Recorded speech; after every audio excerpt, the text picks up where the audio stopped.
આમ હે અહીંયા ધારે આવેલી વસ્તીને અમને ભૂગા મહારાજ અને બનાસકાંઠા કહેવાય વઘરેજ તાલુકો અને ઊન ગામ છે.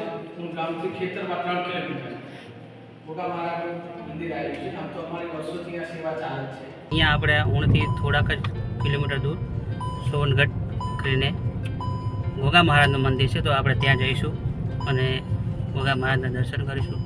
તો વિડીયોને કન્ટિન્યુ વોચ કરજો તો આપણે આગળ જઈએ. ચાલો મળીએ આગળ.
તો જય માતાજી મિત્રો.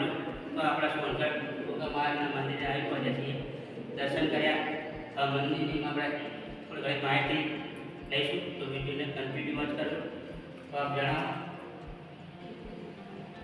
અમારું ભોગા મહારાજ આમ હે અહીંયા ધારે આવેલી વસ્તીને અમને ભોગા મહારાજ અને બનાસકાંઠા કહેવાય વઘરેજ તાલુકો અને ઊન ગામ છે. ઊન ગામથી ખેતરમાં 3 કિલોમીટર ભોગા મહારાજનું મંદિર આવ્યું છે. આમ તો અમારી વર્ષોથી આ સેવા ચાલે છે.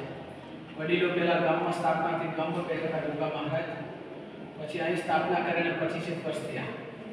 અમારા દાદા દાદી એ બધા ગામમાં અમારો અધર ભોગા બાપાની સ્થાપનાનો દીવો હતો, ત્યાં પૂજા કરતા. પછી ભોગા મહારાજ 25 વર્ષથી 26 વર્ષથી અહીંયા સ્થાપના કરી.